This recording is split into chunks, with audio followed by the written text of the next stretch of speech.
स्वागत है आप सभी का एक बार पुनः हमारे YouTube चैनल हिंदी ज्ञान पर। आज हम आपसे उद्धव प्रसंग का भाग 3 वीडियो साझा करेंगे, जिसमें हम पद्यांश 7 से लेकर अंतिम पद्यांश तक की व्याख्या को साझा करेंगे। यानी कि 7 पद्यांश से लेकर 11 पद्यांश तक की व्याख्या को हम इस वीडियो में आपसे साझा करेंगे। इससे पहले हमने 2 वीडियो इससे पहले के पद्यांशों पर आधारित बनाया है। अगर आपने उसे नहीं देखा है तो कृपया आप उसे देख लें। हमारी प्लेलिस्ट में या डिस्क्रिप्शन में भी आप देख सकते हैं। अगर आपको वहाँ भी लिंक खोजने में दिक्कत होती है तो आप हमें कमेंट सेक्शन में कमेंट कीजिए, वहाँ हम आपको लिंक प्रोवाइड कर देंगे। साथ ही आप अपने विचार भी हमसे साझा कीजिए कि आपको हमारे वीडियो किस तरह से पसंद आते हैं या नहीं आते हैं, या क्या कमियां हैं।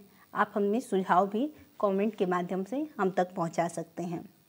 तो आइए देखते हैं उद्धव प्रसंग का भाग 3 में पद्यांश 7 से लेकर पद्यांश 11 तक की व्याख्या को। उद्धव यह सुधो सो संदेश कही दीजो एक, जानती अनेक न विवेक ब्रजबारी है, कहे रत्नाकर असीम रावरी तो क्षमा, क्षमता कहाँ लो अपराध की हमारी है। दीजे और ताजन सबे तो मन भावे पर, कीजे न दरस रस वंचित विचारी है। भली हैं बुरी हैं और सलज नीलज हूँ हैं, जो कहे सो है परिचारिका तिहारी हैं। देखिए, प्रस्तुत पद्यांश में गोपिकाएं उद्धव से कहती हैं कि हम जैसी भी हैं श्री कृष्ण की ही हैं, श्री कृष्ण के अलावा हम किसी की नहीं हैं। इस बात पर ही जोर देती हैं। और पहले हम इस पद्यांश के शब्दार्थ को देख लेते हैं। सुधो सो मतलब सीधा सा, संदेश मतलब संदेश, मैसेज। असीम अर्थात सीमाहीन, जिसकी कोई सीमा ना हो। रावरी मतलब आपकी, आपकी। क्षमता मतलब क्षमता। दीजे और ताजन, ताजन मतलब कष्ट या ताड़ना। सबे तो मन भावे पर, कीजे न दरस रस वंचित विचारी है। भली हैं बुरी हैं और सलज, सलज अर्थात लज्जाशील। निर्लज यानी लज्जाहीन। सज्जाशील मतलब सज्जा से युक्त, अरे लज्जा से युक्त। और निर्लज मतलब लज्जाहीन यानी जिसके पास लाज न हो। जो कहे सो है पे परिचारिका तिहारी है। परिचारिका मतलब दासी या सेविका। देखिए, अब इस पद्यांश के अर्थ की ओर चलते हैं और देखते हैं। देखिए, गोपियां उद्धव से कहती है कि हे उद्धव, हे उद्धव, यह सुधो सो संदेश कही दीजोए। श्री कृष्ण से हमारा सुधो सो मतलब सीधा सा यही एक संदेश कह देना, जानती अनेक न विवेक ब्रजबारी हैं। ब्रजबालाएं छल कपट की बनावटी बातें नहीं जानती हैं। कहे रत्नाकर असीम रावरी तो क्षमा। आगे वे कहती हैं कि आपकी क्षमा करने की शक्ति तो अपार है, किंतु क्षमता कहाँ लो अपराध की हमारी है। किंतु हम में अपराध करने की सामर्थ्य इतनी कहाँ है। देखिए, कहने का इन पंक्तियों में क्या तात्पर्य। गोपियां जो है वो उद्धव से कहती है कि श्री कृष्ण से हमारा, हे उद्धव, श्री कृष्ण से हमारा एक सीधा सा संदेश कह दीजिएगा कि ब्रजबालाएं छल कपट की बनावटी बातें नहीं जानती हैं, और आपकी क्षमा करने की शक्ति जो है वो क्या है, अपार है, असीम है, यानी सीमाहीन है, जिसकी कोई सीमा नहीं है। आपकी क्षमा करने की जो शक्ति है वो अपार है, किंतु हम में अपराध करने की सामर्थ्य इतनी कहाँ है। कहने का तात्पर्य क्या है। कहने का तात्पर्य यह है कि हम कितने ही अपराध क्यों न करें, कृष्ण के उदार स्वभाव के कारण हमें क्षमा मिल ही जाएगी। तात्पर्य यह कि हमें अपराध करने की इतनी शक्ति कहाँ, जितनी श्री कृष्ण में क्षमा करने की शक्ति है। आगे वो कहती हैं कि दीजे और ताजन सबे जो मन भावे पर, जो भी आपके मन को अच्छी लगे वे सभी ताजन यानी ताड़नाएं दीजिए, कष्ट दीजिए। कीजिए न दरस रज वंचित विचारी है, किंतु अपने दर्शन के आनंद से वंचित मत रखिए। किंतु अपने दरस रस यानी दर्शन के आनंद से वंचित मत रखिए। क्यों? आगे कहती हैं कि भली हैं बुरी हैं और सलज निर्लज हूँ हैं, जो कहे सो हैं पे परिचारिका तिहारी हैं। हम अच्छी हैं, भली हैं यानी अच्छी हैं, बुरी हैं या बुरी हैं, सलज यानी लज्जाशील हैं, निर्लज यानी लज्जाहीन हैं। कहती हैं हम अच्छी हैं या बुरी, लज्जाशील हैं या लज्जाहीन, आप जो भी समझें हमें स्वीकार करें, जो कहे सो हैं, यानी कि आप जो भी समझे पे परिचारिका तिहारी है, किंतु हमें स्वीकार करिए, क्योंकि यह सत्य है कि हम जैसे भी हैं, जो कहे सो हैं, मतलब जो भी आप कहना चाहते हैं, जैसा भी समझना चाहते हैं हमें समझिए, पर हम जैसी भी हैं पे परिचारिका तिहारी है, आपकी सेविकाएं ही हैं। कहने का तात्पर्य यह है कि हम अपने समस्त अपराधों के उपरांत भी आपकी कृपा की अधिकारिणी हैं। देखिए, प्रस्तुत काव्य पंक्तियों में भाषा ब्रज, अलंकार दरस रस में यमक, शब्द शक्ति लक्षणा एवं व्यंजना, गुण माधुर्य छंद मनहरण सवय का प्रयोग किया गया है।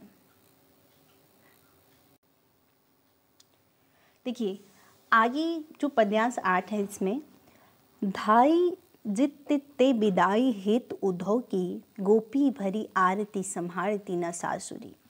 कही रत्नाकर मयूर पच को लिए, को गुंज अंजलि उमहि प्रेम आसुरी। भाव भरी को लिए रुचिर सजाव दही, को मही मंजू दाबी दलकती पाशुरी।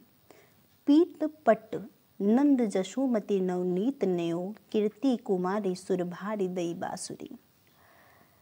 देखिए, प्रस्तुत काफ़ी पंक्तियों में जब उद्धव ब्रज आए रहते हैं गोपिकाओं को योग संदेश देने के लिए, और ब्रज से जब गोपिकाएं हर तरह से उन्हें समझा देती हैं कि वो योग साधना नहीं कर सकती, क्योंकि वो कृष्ण, उनका जो हृदय है वो पूरी तरह से कृष्ण में रमा है और वो कृष्ण के अलावा किसी की भी साधना नहीं कर सकती। जब पूरी अच्छी तरह से समझा देती हैं तो जो उद्धव हैं वो ब्रज से मथुरा वापस लौटने लगते हैं, तो राधा जी, यशोदा माँ, नंद बाबा और गोपिकाएं उन्हें कृष्ण को देने के लिए विभिन्न प्रकार की उपहार लेकर आती हैं। इसी का वर्णन इन पंक्तियों में हुआ है कि किस किस तरह का उपहार लेकर आती हैं, क्या भावनाएं हैं उनकी, इसी का वर्णन किया गया है। देखिए, पहले हम इसका शब्दार्थ देख देते हैं। जित धाई जित तित अर्थात इधर उधर, विदाई हेत यानी विदाई हेतु, उद्धव की गोपी भरी आरती, आरती मतलब दुख, संहारती न सासुरी, सासुरी मतलब सासी।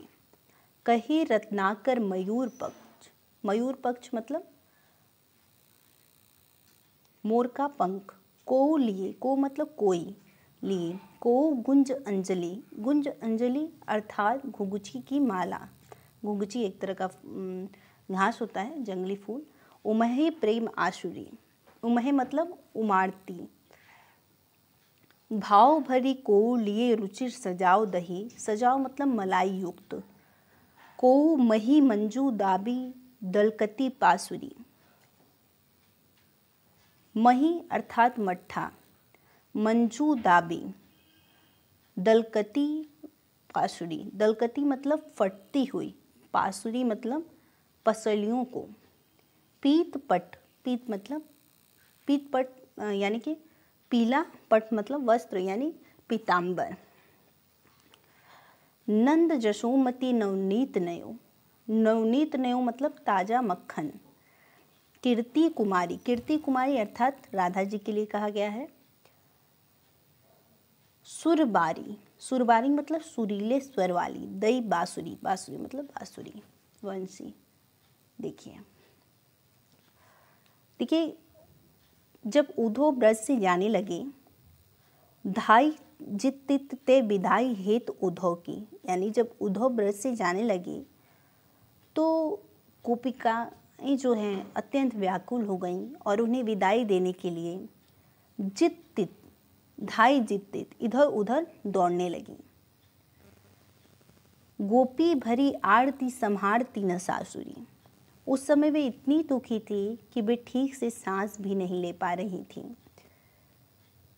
देखिए, गोपी भरी आरती, आरती मतलब दुखी, वो इतनी दुखी थी उस समय कि ठीक से वो अपनी सांसें भी, सासुरी मतलब सांस भी नहीं ले पा रही थी।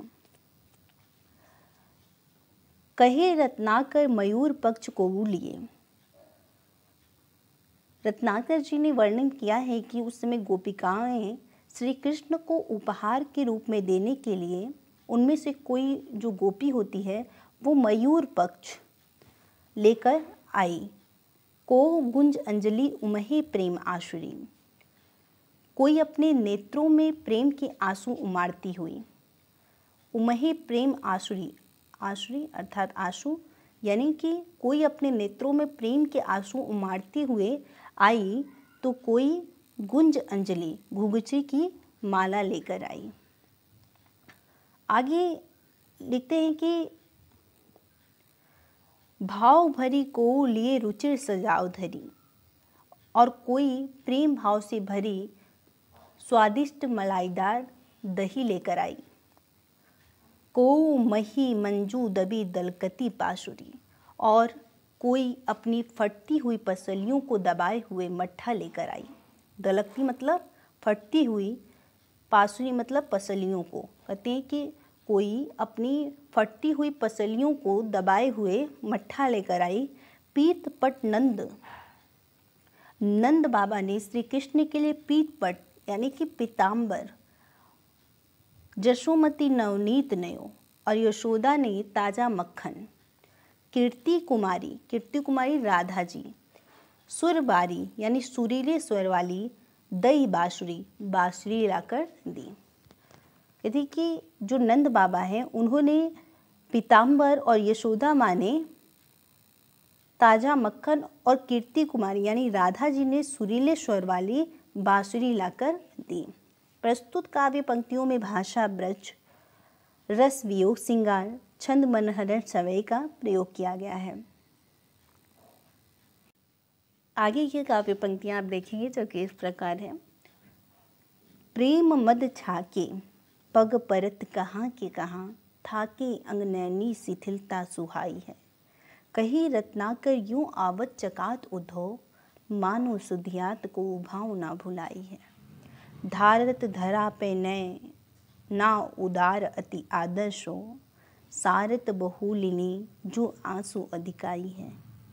एक कर राजी नवनीत जशोदा को दिए, एक कर बंसी बर राधिका पठाई है।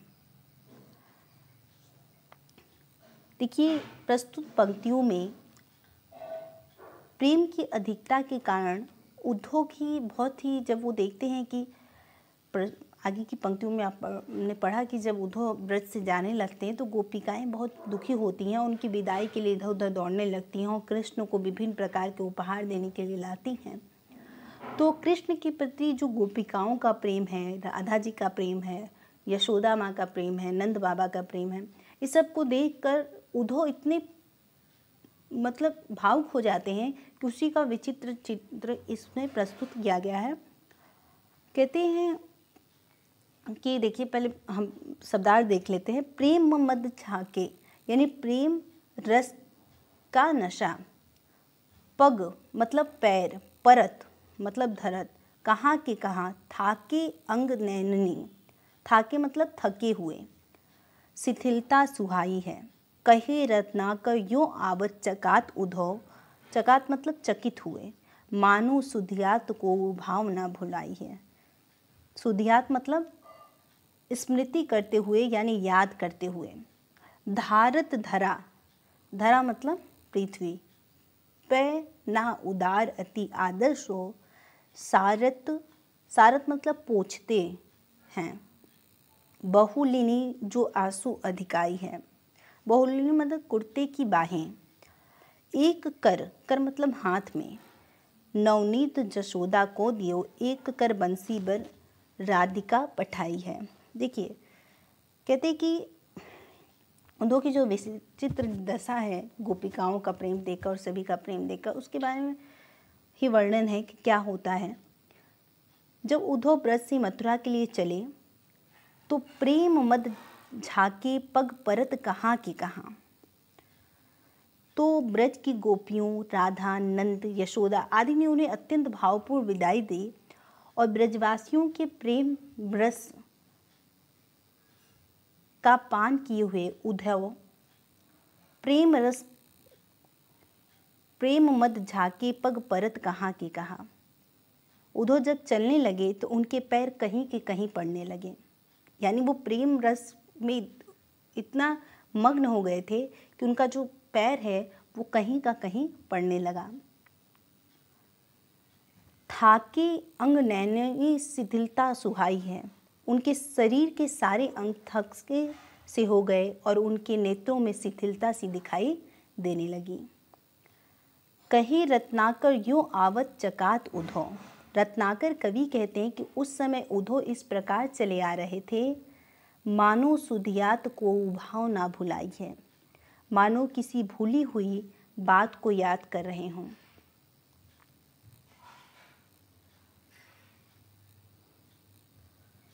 धारत धरा पे ना उदार अति आदर्श दो, सारत बहुलनी जो आंसू अधिकाई है। एक कर राजे नवनीत जशोदा को दियो, एक कर बंसी बर राधिका पठाई है। कहते हैं कि धारत धरा पे ना उदार अति आदर्शो, अत्यधिक सम्मान के कारण वो उपहार जो भी उनको मिले हैं वह उसे धारत धरा यानी धरती पर नहीं रखते हैं, और प्रेम अधिक के कारण सारत बहुलनी जो आंसू अधिकाई है, वे अपने नेत्रों से प्रवाहित होते हुए अश्रुओं को अपने कुर्ते की बाहों से पोंछते जा रहे हैं। एक कर राजे नवनीत जशोदा को दिए, एक हाथ में यशोदा जी के द्वारा दिया हुआ मक्खन सुशोभित हो रहा था उनके, और एक कर बंसी बर राधिका पठाई है, और दूसरे हाथ में राधा द्वारा दी गई बांसुरी थी। यहाँ से भी आप अर्थ निकाल सकते हैं कि एक हाथ में यशोदा जी द्वारा दिया गया मक्खन था और दूसरे हाथ में राधिका जी द्वारा दी गई बांसुरी थी, और प्रेम की अधिकता के कारण वो उपहार को धरती पर भी नहीं रख रहे थे थकने के बावजूद भी। और जब वो याद करते हैं ब्रजवासियों के प्रेम को, गोपिकाओं के प्रेम को, तो सारत बहुलनी जो आंसू अधिकाई है, तो उनके नेत्रों से आंसू प्रवाहित होता है, और वो आंसुओं को प्रवाहित होने के बावजूद भी सामान को नीचे नहीं रखते हैं, उपहारों को नीचे नहीं रखते हैं, बल्कि अपने कुर्ते की बाहों से पोंछते हैं। प्रस्तुत काव्य पंक्तियों में भी ब्रजभाषा है, अलंकार रूपक, अनुप्रास, उत्प्रेक्षा, रसायन, छंद, मनहरण, समय का प्रयोग है। आगे देखते हैं आगे की व्याख्या को। आगे का पद्यांश जो कि इस प्रकार है। ब्रज रज रंजित शरीर शुभ उद्धव को, धाई बलवीर वे अधीर लपटाए लेत, कही रत्नाकर सुप्रेम मदमाते हिरी, थरकती बाँ थामी थहरी थिराए लेत, कीर्ति कुमारी के दरस रसद ही कीनी, छलकनी चाही पलकानी पुलकाए लेत, परन न देत एक बूंद पोहनी की कोची, पोची पोची पट निज नैनी लगाए लेत। ब्रज रज रंजित यानी ब्रज की धूल से सने शरीर अर्थात शरीर, शुभ उद्धव को धाई मतलब दौड़कर, बलबीर वे अधीर लपटाए लेत, अधीर मतलब बेचैन, कहे रत्नाकर शो प्रेम मदमाते हेरी, थरकती यानी कांपती, बाह थामी थहरी थिराए लेत, थिराए लेत मतलब स्थिर किए लेते हैं। कीर्ति कुमारी यानी राधा जी के दरस रस सद्य ही की, सद्य मतलब नवीन यानी नया, छलकनी चाही पलकनी पुलकाय ले, पर न देत एक बूथ पोहुमी, पोहुमी अर्थात पृथ्वी की कोछी, कोछी अर्थात गोद, गोद पोछी पोछी पट, पट यानी वस्त्र, निज अपने नैनी लगाई ले, नैनी मतलब आँखों में। देखिए, गोपियों की भक्ति भावना से विह्वल उद्धव जी मथुरा लौट आते हैं और उनकी इस दशा को देखकर श्री कृष्ण भी भाव विह्वल हो उठते हैं। इन पंक्तियों में इन्हीं चीज़ों का वर्णन है कि ब्रज रज रंजित शरीर शुभ उद्धव को, उद्धव ब्रज से मथुरा लौट आए हैं और उनका शरीर ब्रज की धूल से सना हुआ है। उनके शरीर को ब्रज की पवित्र धूलि से सने देखकर धाई बलवीर व अधि लपटाए ले, श्री कृष्ण भाव विवल होकर, धाई मतलब दौड़कर, उद्धव को अत्यंत अधीरता से अपनी बाहों से लिपटा लेते हैं। कही रत्नाकर सो प्रेम मद माते हेरी, कवि रत्नाकर कहते हैं कि उद्धव को प्रेम मद में मत देकर थरकती बाही थामी थहरी थिराए लेत, श्री कृष्ण उनकी कांपती हुई भुजाओं को थाम लेते हैं और स्वयं भी गोपियों के उस पवित्र प्रेम को याद कर कांपते हुए अपने हाथों से उद्धव को स्थिर करने का प्रयत्न करते हैं।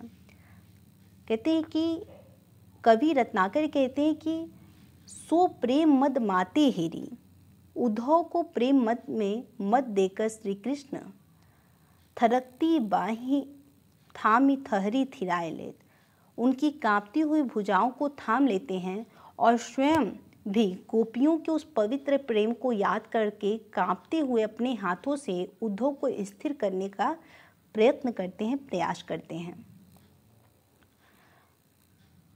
कीर्ति कुमारी के दरस रस सद्य ही की, श्री राधा जी के अभी हाल ही में किए गए नवीन दर्शन रूपी रस का पान करने के कारण छलकनी चाही पलकनी पुलकाए लेत,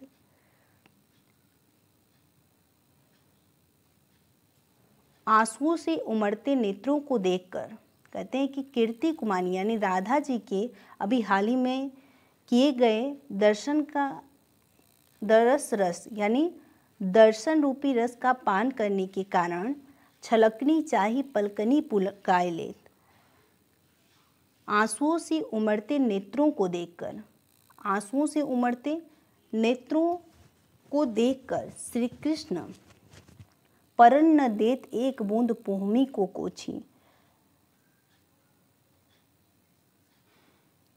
श्री कृष्ण के नेत्रों की पलकें भी पुलकित होती और उनके नेत्रों की पलकें भी आंसुओं से क्या होती है, अद्र हो जाती हैं और श्री कृष्ण के दर्शन से पवित्र उद्धव के नेत्रों से निकले आंसुओं को श्री कृष्ण परन न देत एक बूंद पोहमी को कोछी, निकले उनके आंसुओं को श्री कृष्ण नीचे पृथ्वी पर गिरने से पहले ही पोछी पोछी पट निज नैनी लगाए ले,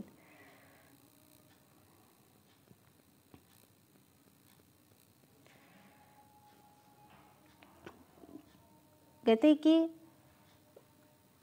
पवित्र जो श्री राधा जी के पवित्र दर्शन करके उद्धव आए रहते हैं, उनके नेत्रों से निकले आंसुओं को श्री कृष्ण नीचे पृथ्वी पर गिरने से पहले ही एक एक बूंद को पोछी पोछी पट अपने वस्त्रों से पोंछ पोंछ कर अपनी आँखों में लगा लेते हैं या नेत्रों में लगा लेते हैं। प्रस्तुत काव्य पंक्तियों में भी अनुप्रास, पुनरुक्ति प्रकाश, रसशांत,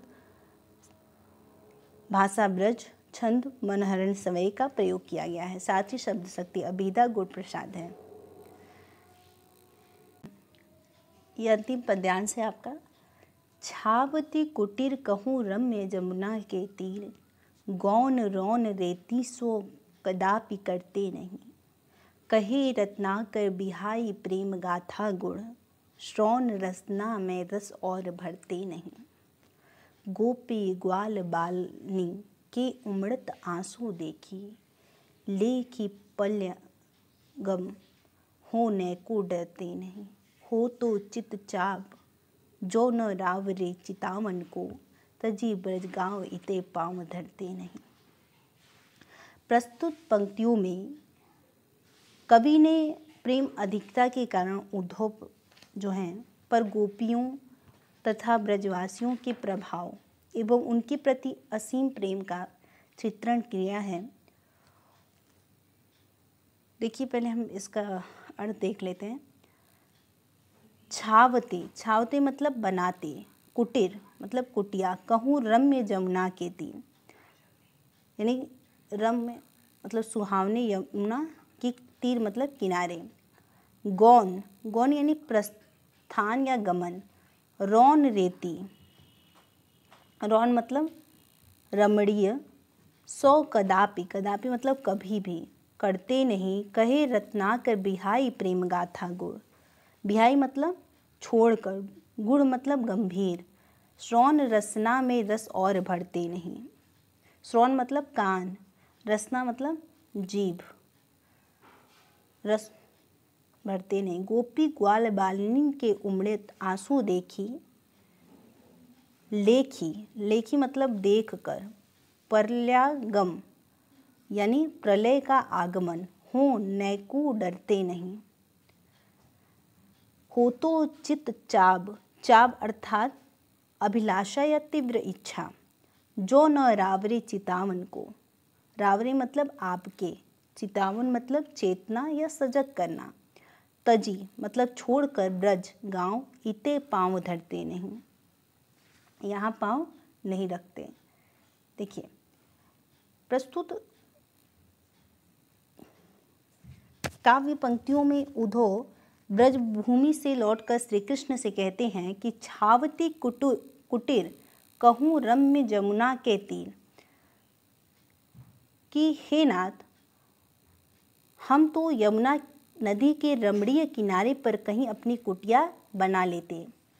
गौन रौन रेती सो कदापि करते नहीं, और उस अनुपम रेतीले किनारे को छोड़कर कभी भी कहीं किसी और स्थान को न जाते। कहते हैं उद्धव श्री कृष्ण से जब ब्रजभूमि से लौट कर आते हैं तो कहते हैं कि हे नाथ, छावते कुटीर कहूँ रम्य यमुना के तीर, हम रमणीय यमुना के किनारे ही कहीं अपनी कुटिया बना लेते। गौन रौन रेती सो कदापि करते नहीं, और उस अनुपम रेतीले किनारे को छोड़कर कभी भी कहीं किसी और स्थान को न जाते। कहे रत्नाकर बिहाई प्रेम गाथा गुण, हम उस गंभीर प्रेम कथा को छोड़कर श्रवण रसना में रस और भरते नहीं। न तो अपने कानों से किसी अन्य रसपूर्ण कथा को सुनते और न ही अपनी जीभ से किसी को कोई अन्य रस भरी कथा सुनाते। गोपी ग्वाल बालिनी के उमड़त आंसू देखी, गोपियों तथा ग्वाल बालों के उमड़ते हुए अश्रुओं को देखकर लेखी प्रलयागम हो नैको डरते नहीं, हम प्रलय के आगमन से भी भयभीत नहीं होते। भाव कहने का यह है कि गोपियों का अश्रु प्रवाह यानी जो आंसुओं का प्रवाह है प्रलय से भी अधिक भयावह प्रतीत होता है। वो आगे कहते हैं कि हो तो चित चाब जो न रावरे चितावन को, हे श्री कृष्ण, यदि हमारे मन में आपको सजग करने की अभिलाषा न होती, तजी ब्रज गाँव इते पाँव धरते नहीं, तो हम ब्रजभूमि को छोड़कर इधर पैर नहीं रखते। अर्थात ब्रजभूमि को छोड़कर हम यहाँ कभी लौटकर न आते।